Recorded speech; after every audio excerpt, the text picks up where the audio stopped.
Hello students, O2IS academy में आपका बहुत बहुत स्वागत है। तो जैसे कि आप जानते हैं कि हम डेली के 10 MCQs को प्रैक्टिस करते हैं और ये जो MCQs हैं करंट अफेयर बेस्ड रहते हैं।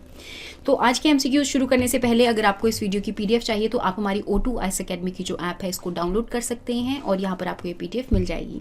स्टार्ट करते हैं आज के सबसे पहले क्वेश्चन से, that is related to Rashid rover. तो अगर मैं राशिद रोवर के बारे में बात करूँ तो रिसेंटली यूनाइटेड अरब एमिरेट्स ने एक मून के या फिर एक लूनर रोवर को लॉन्च किया है स्पेस एक्स फैल्कन रॉकेट से। तो ये बेसिकली राशिद रोवर जो है लूनर एक्सप्लोरेशन के लिए एक रोवर है जो कि UAE ने लॉन्च किया है। तो इसके रिगार्डिंग न्यूज़पेपर्स में भी था, तो इसके बारे में आपको पता होना चाहिए। नेक्स्ट क्वेश्चन के बारे में बात कर लेते हैं, एडिशनल जज ऑफ हाई कोर्ट। तो रिसेंटली जैसा कि आप जानते हैं कि केरला के अंदर एडिशनल जजेस को अपॉइंट किया गया है। तो इसी के रिगार्डिंग यहाँ पे कुछ स्टेटमेंट्स आपको दी गई हैं, आपने इसमें से करेक्ट स्टेटमेंट को आइडेंटिफाई करना है। जैसे कि अगर मैं बात करूँ कि हमारे जो प्रेसिडेंट है वो यहाँ पर एडिशनल जजेस को अपॉइंट करते हैं। हालांकि इन अपॉइंटमेंट्स जो हैं या फिर एडिशनल जजेस को एक कॉलेजियम के द्वारा ही यहाँ पर सिलेक्ट किया जाता है और उसके बाद अपॉइंट करने का जो काम है वो प्रेसिडेंट के पास रहता है। चीफ जस्टिस के पास ये अथॉरिटी जो है वो नहीं है। नेक्स्ट अगर मैं बात करूं कि जो भी एडिशनल जजेस अपॉइंट होते हैं उनका जो टेन्योर है वो 2 साल का रहता है, 6 महीने का नहीं रहता। तो दैट मीन्स यहाँ पे जो फर्स्ट स्टेटमेंट है वो टोटली इनकरेक्ट हो जाएगी। सेकंड स्टेटमेंट के बारे में अगर मैं बात करूं कि जो भी एडिशनल जजेस होते हैं उनकी जो एज लिमिट है वो 62 ईयर्स तक रहती है, 65 ईयर्स ये नहीं है। तो आप देखेंगे कि यहाँ पे दोनों की दोनों जो स्टेटमेंट्स है वो इनकरेक्ट हो जाएंगी। आपका आंसर बनेगा neither one nor two. Next question के बारे में बात कर लेते हैं, that is related to end to end encryption. तो एंड टू एंड इंक्रिप्शन के बारे में बात करूं तो बहुत सारी ऐसे सोशल मीडिया ऐप्स भी हैं या फिर बहुत सारी ऐसी कंपनीज या फिर बहुत सारी ऐसी वेबसाइट्स हैं जो कि end to end encryption provide करती हैं।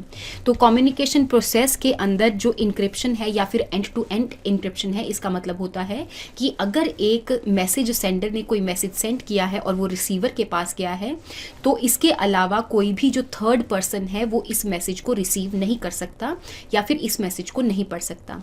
इसको हम बोलते हैं एंड टू एंड इंक्रिप्शन। इसके लिए एक पर्टिकुलरली डिक्रिप्शन जो कीज हैं उनको यूज किया जाता है। तो जिसके पास भी ये डिक्रिप्शन कीज रहती हैं वही इन मैसेजेस को रीड कर सकते हैं, थर्ड पर्सन जो है इन मैसेजेस को नहीं देख सकता।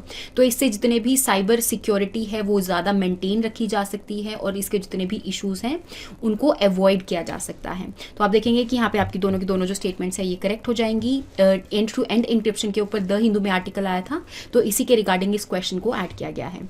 नेक्स्ट क्वेश्चन के बारे में अगर मैं बात करूं that is related to ASEAN. तो एशियान के अंदर आप जानते ही होंगे कि 10 कंट्रीज जो हैं वो एशियान की मेंबर कंट्रीज हैं या फिर एशियान ग्रुपिंग के अंदर लाई करती हैं। तो यहाँ पे रिसेंटली न्यूज़ में इसलिए था क्योंकि इंडोनेशिया में से जो एक पर्सनालिटी है उन्होंने बोला है कि आप म्यांमार को एशियान ग्रुप के अंदर ही इंक्लूड करके देखिए, उसको म्यांमार को अलग से ना देखिए। तो इसी के रिगार्डिंग यहाँ पे दो स्टेटमेंट्स को ऐड किया है, आपने इसमें से करेक्ट स्टेटमेंट को आइडेंटिफाई करना है। जैसे कि अगर मैं बात करूं कि एशियान के फाउंडिंग मेंबर्स के बारे में, तो पहली बात तो इंडिया एशियान का मेंबर नहीं है, तो इंडिया कैसे फिर फाउंडिंग मेंबर हो सकता है। इसके अलावा म्यांमार के अलावा आपको थाईलैंड हो गया, सिंगापुर हो गया, इसके अलावा और भी कंट्रीज हैं एशियान ग्रुपिंग के अंदर ही जो कि इसकी फाउंडिंग कंट्रीज हैं। तो सेकेंड स्टेटमेंट आपकी इनकरेक्ट हो जाएगी। फर्स्ट स्टेटमेंट के बारे में अगर मैं बात करूँ, 1967 में एक डिक्लेरेशन को साइन किया गया था थाईलैंड बैंकॉक के अंदर जिसका नाम है बैंकॉक डिक्लेरेशन और इसी डिक्लेरेशन के तहत ही एशियान ग्रुपिंग को बनाया गया था। एशियान ग्रुपिंग के अंदर टोटल 10 कंट्रीज लाई करती हैं। ये कंट्रीज आपको याद होनी चाहिए। कौन कौन सी कंट्रीज हैं? Myanmar, Thailand, Cambodia, Singapore, Indonesia, Malaysia, Vietnam, Laos, then is Philippines and Brunei. तो इन कंट्रीज के बारे में आपको पता होना चाहिए। आंसर बनेगा 1 ओनली क्योंकि second statement is incorrect. Next question के बारे में बात कर लेते हैं, that is related to stiff person syndrome. तो रिसेंटली इंडियन एक्सप्रेस के एक्सप्लेन सेक्शन पे स्टिफ पर्सन सिंड्रोम के बारे में दिया गया था और यहाँ पर एक कैनेडियन सिंगर है सेलियन डायन जिन्होंने बताया है कि उनको स्टिफ पर्सन सिंड्रोम डिजीज है या फिर ये सिंड्रोम से जूझ रही हैं। तो इसके रिगार्डिंग अगर मैं बात करूँ तो यहाँ पे आपको कुछ स्टेटमेंट्स प्रोवाइड करी गई हैं, आपने इसमें से करेक्ट स्टेटमेंट को आइडेंटिफाई करना है। जैसे कि अगर मैं बात करूँ कि ये एक ऐसा सिंड्रोम है जिसके अंदर मसल स्पैज्म रहते हैं। मसल स्पैज्म का मतलब है कि मसल हमेशा या तो कॉन्ट्रैक्टेड रहने लग जाते हैं या फिर रिलैक्स्ड रहने लग जाते हैं। जो नॉर्मल मसल होती है, हेल्दी मसल होती है, उसका काम होता है कॉन्ट्रैक्ट और रिलैक्स करना और हमारे बॉडी की जो मूवमेंट्स हैं उनको एक तरह से एड करना। लेकिन यहाँ पे मसल्स क्योंकि कॉन्ट्रैक्टेड रह जाती हैं तो उसकी वजह से स्टिफनेस आ जाती है, और स्पेशली जो स्टिफ पर्सन सिंड्रोम है वो स्पाइनल कॉर्ड वाले रीजन में या फिर बैक वाले रीजन में या फिर जो लेग्स वाले रीजन है उसमें ज़्यादा देखा जाता है। और स्पेशली इसके अंदर ये भी देखा जाता है कि एक पर्टिकुलर एज ग्रुप के लोगों को ही ये जो स्टिफ पर्सन सिंड्रोम है ये ज़्यादा होता है। तो दैट मीन्स यहाँ पर ये एक नर्वस सिस्टम से रिलेटेड सिंड्रोम है जिसके अंदर मसल्स जो हैं उसके स्पैजम्स होते हैं, मसल्स कॉन्ट्रैक्टेड हो जाती हैं जिसकी वजह से पर्सन की जो मसल्स हैं वो स्टिफ रहने लग जाती हैं और मूवमेंट अच्छे से नहीं हो पाती। तो दैट मीन्स यहाँ पे आपकी जो दोनों की दोनों स्टेटमेंट्स हैं ये करेक्ट हो जाएंगी। नेक्स्ट क्वेश्चन के बारे में बात कर लेते हैं, that is related to carbon credit. तो जैसा कि आप जानते हैं कि हमारी जो पार्लियामेंट है उन्होंने एनर्जी कंजर्वेशन बिल को पास कर दिया है।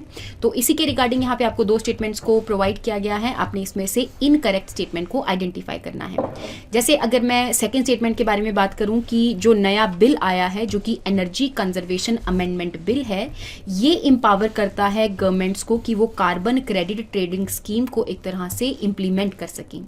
ये वाली स्टेटमेंट बिल्कुल सही हो जाएगी। इसके बारे में अगर मैं बात करूं तो जैसा कि हमारे UNFCCC के अंदर हमारे अलग अलग नेशनली डिटर्मिन्ड कंट्रीब्यूशन है जिसके अंदर हम बात करते हैं कि हम कार्बन एमिशंस को कम करेंगे और रिन्यूएबल एनर्जी से जो एनर्जी बनाई जाएगी उसको इंक्रीज किया जाएगा, या फिर नॉन फॉसिल फ्यूल सोर्सेज से जो एनर्जी बनाई जाएगी उसको इंक्रीज किया जाएगा। तो इसी के रिगार्डिंग इस बिल को इंट्रोड्यूस किया गया है और इवन इस बिल के अंदर कार्बन ट्रेडिंग के बारे में भी बात की गई है और कार्बन क्रेडिट के बारे में भी बात की गई है। कार्बन क्रेडिट के बारे में अगर मैं बात करूं तो आपको कुछ जो बेसिक चीजें कार्बन क्रेडिट के बारे में पता होनी चाहिए। जैसे कि मान लो यहाँ पर दो एमिटर्स हैं, एक एमिटर ए है और एक एमिटर बी है। अगर एमिटर ए एक ऐसी कंपनी है जो कि बहुत ज़्यादा कार्बन की एमिशन करती है और दूसरी तरफ बी एमिटर जो है वो कार्बन एमिशंस कम करती है, जो ब्लू वाला रीजन है, दैट मीन्स इसका जो सैचुरेशन पॉइंट है वो इस रेड लाइन तक था लेकिन इसने कम कार्बन को एमिट किया है। तो जितने इसने कम कार्बन को एमिट किया है उसके रिगार्डिंग ये जो कार्बन क्रेडिट्स है ये दूसरी कंपनी को बेच सकती है जिसने ज़्यादा कार्बन को एमिट किया है। तो ये एक तरह से कार्बन मार्केट के अंदर इंक्लूड हो जाता है और पर्टिकुलर सर्टिफिकेट्स के द्वारा ये जो कार्बन क्रेडिट्स हैं उनको ट्रेड किया जा सकता है। और इस एनर्जी कंजर्वेशन बिल के अंदर गवर्नमेंट को अथॉरिटी दी गई है कि वो कार्बन ट्रेडिंग जो है वो करवा सकते हैं। तो दैट मीन्स यहाँ पे आपकी दोनों की दोनों जो स्टेटमेंट्स है वो करेक्ट हो जाएंगी और यहाँ पे कोई भी स्टेटमेंट इनकरेक्ट नहीं है। नेक्स्ट क्वेश्चन के बारे में बात कर लेते हैं, that is related to Aurobindo Ghosh. तो इंडियन एक्सप्रेस में भी औरोबिंदो घोष के ऊपर एक आर्टिकल आया था तो उसी के रिगार्डिंग इस क्वेश्चन को ऐड किया गया है। जैसे कि आप जानते हैं कि औरोबिंदो घोष का इंडियन फ्रीडम फाइटर्स में बहुत बड़ा रोल रहा है। इवन यहाँ पे जो अनुशीलन समिति है उसके फाउंडर मेंबर्स में भी ये इंक्लूडेड थे। और जिस टाइम पे बंगाल का पार्टीशन हुआ था तो उसके रिगार्डिंग इन्होंने बहुत ज्यादा प्रोटेस्ट्स किए थे। इवन ये एक कॉन्स्पिरेसी केस के साथ भी जुड़े रहते हैं, that is Alipur conspiracy case. तो काकोरी कॉन्स्पिरेसी केस जो है 1925 के टाइम पे हुआ था, लेकिन जो अलीपुर कॉन्स्पिरेसी केस है वो 1907 के टाइम पे हुआ था जिसके अंदर औरोबिंदो घोष जो है वो इंक्लूडेड थे या फिर इस कॉन्स्पिरेसी केस के साथ वो कनेक्टेड थे। काकोरी कॉन्स्पिरेसी केस जो है वो एक ट्रेन रॉबरी कॉन्स्पिरेसी केस था। तो दैट मीन्स यहाँ पर आप देखेंगे कि जो फर्स्ट स्टेटमेंट है ये करेक्ट हो जाएगी, सेकंड स्टेटमेंट इनकरेक्ट हो जाएगी और आपका आंसर बनेगा 1 ओनली। नेक्स्ट क्वेश्चन के बारे में बात कर लेते हैं, दैट इज रिलेटेड टू उड़ान स्कीम। उड़ान स्कीम के बारे में बात करूं, हर दिन न्यूज़पेपर में उड़ान स्कीम के आर्टिकल्स जो हैं आपको देखने को मिलते हैं क्योंकि उड़ान स्कीम की भी अलग अलग जो अपग्रेडेशंस हैं, उड़ान 1.0, 2.0, 3.0, 4.0, कृषि उड़ान और इसके अलावा भी इसके और भी अलग अलग जो वेरिएंट्स हैं उनको रिलीज किया गया है। तो इसके रिगार्डिंग हम बात कर लेते हैं, जैसे कि ये जो स्कीम है मिनिस्ट्री ऑफ सिविल एविएशन ने 2016 में लॉन्च की थी और उड़ान स्कीम जो है दैट इज उड़े देश का आम नागरिक। तो यहाँ पर एयरपोर्ट की जो सर्विसेज हैं और यहाँ पे जितनी भी सर्विसेज हैं जो कि एयरवेज के थ्रू होती हैं उनको हर एक लोगों तक पहुँचाने के लिए इस स्कीम को लॉन्च किया गया था।